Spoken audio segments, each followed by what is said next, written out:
और यहाँ पर उपस्थित सभी मेरी ये कहूँगा कि मेरी ताकत सभी मेरे बुजुर्ग नौजवान साथियों और मैं बेटा बच्चे भी काफी आए थे। वो मेरी आप सबसे निवेदन है कि एक ही नारा रखें चौटाला साहब का। चौटाला साहब की यात्रा है और ये जो यात्रा है ये यात्रा आपने देखा एक आदमी विधानसभा के अंदर शेर की तरह गरजता है और जिनके पास 20-20 एमएलए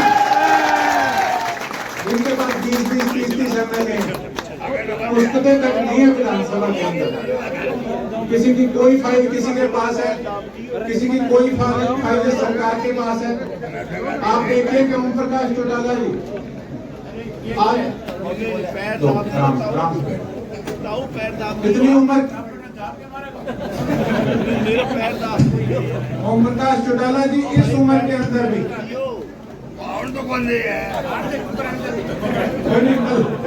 राजनीति में आप ही आना पड़ा। कोई चुनाव के ध्यान के आ जाओ, धक्का मार के आ जाओ।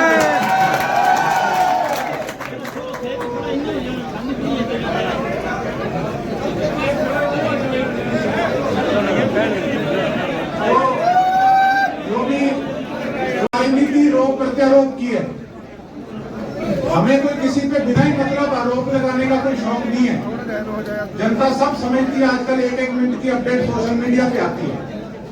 तो कुल मिला के गर्मी भी ज्यादा है और यहाँ पर तो एक पारिवारिक सारे सदस्य बैठे हैं, तो इसीलिए लंबा चौड़ा भाषण भी दूंगा।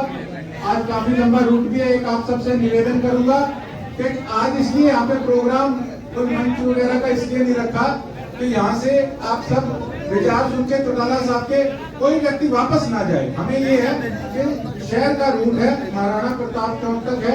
आप सभी से निवेदन है कि आप सब साथ दीजिएगा इस यात्रा के अंदर। जो इस तानाशाह सरकार के विरुद्ध जो चौटाला साहब ने ये संघर्ष का निर्णय लिया है, हम सभी होके उनके साथ हैं। हम एक ही नारा लगाएंगे कि चौधरी साहब आगे बढ़ो, चौटाला साहब हम आपके साथ हैं।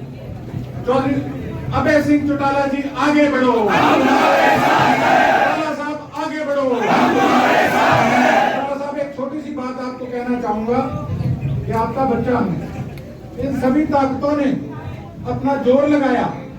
ये नहीं कि हम हवा के साथ पलटने वाले लोग हैं। छोटी सी एक बात जरूर इतिहास दोहराना चाहूंगा, पता नहीं आगे किस हिसाब से फिर किस मंच पे मौका मिले। बेशक कांग्रेस पार्टी के अंदर थे, हम थे भजनलाल जी के आदमी। उसके बाद भूपेंद्र सिंह हुड्डा ने किस तरीके से अरोड़ा साहब जब चुनाव में खड़े हुए थे, तब उस समय हमारे जो विपक्ष में थे कांडा जी, उनका रेल का इंजन था। हुड्डा ने आके एक बात कही कि विकास का रेल का इंजन चलेगा। जिसको टिकट दी अरोड़ा साहब को, जिनको बड़ा भाई मानते थे, उनकी पीठ में छुरा घोंपने का काम किया, इसलिए पार्टी छोड़ी थी। उसके बाद जब विपरीत स्थितियां थी, भारतीय जनता पार्टी के अंदर थे, जब कांग्रेस ही खुद मारने में लगे थे, तब एक ये लगा कि चलो ठीक है, नई पार्टी है, शायद यहाँ पे हमारा मान सम्मान हो, हमारे इलाके के काम।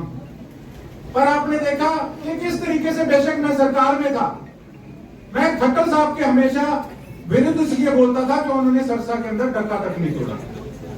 और उसके बाद स्थितियां बनी, इन्होंने मुझे कहा कि चुनाव तुझे लड़ाएंगे। मुझे वायदा करा था, यही जनता भवन में प्रोग्राम था, मुझे भी था कि अगर मैं 90 के अंदर में शामिल होता हूं विधानसभा में, तो मैं अपने हिसाब से अपनी आवाज लोगों की हमारे हरियाणा के विधानसभा के अंदर उठाने का काम करूंगा। लेकिन वायदा करने के बाद ये लोग मुकरे। और एक बात और कहना चाहूंगा, मैं कहता हुआ ये बात अच्छा नहीं लगता, लेकिन मैं एक बात क्लियर जरूर करना चाहूंगा कि मेरे में और अर्जुन भाई साहब में कोई फर्क नहीं है। एक हमारे पिता की उम्र के चौटाला साहब हैं, मेरे फादर साहब से इनका इतना प्यार है। ये बीजेपी की इतनी गंदी राजनीति आज तक मैंने इसलिए नहीं बताई कि अंकल कहीं ये बात ना सोचे कि यार तू कौन हुआ है, लेकिन मैं आज इस मंच के माध्यम से बताना चाहूंगा ये बीजेपी के क्या लक्षण है। जब चौटाला साहब आंदोलन पूरा पीक पे था, उस समय यही पार्टी के लोगों ने मुझे बुला के कहा कि तेरे को टिकट देते हैं इलाहाबाद की, तो मैंने कहा, कहते और भी कई शर्तें उन्होंने मेरे आगे रखी कि आपको हम ये देंगे, आपको हम वो देंगे। मैं कहा पहली बात कि जब मेरे पिताजी बीमार थे उस समय चौटाला साहब ने, अर्जुन भाई साहब ने, करण भाई साहब ने कोई कोर कसर नहीं छोड़ी मेरे प्रचार के अंदर। और दूसरी बात कि किसान आंदोलन उस समय पूरा चरम सीमा पे था, तो उस समय मैं किसानों के साथ था और किसानों के हक में चौटाला साहब ने इस्तीफा दिया, मैं इनके साथ था। हम उन लोगों में से नहीं है कि जो पीठ में छुरा गोपे या कोई हवा के साथ चले।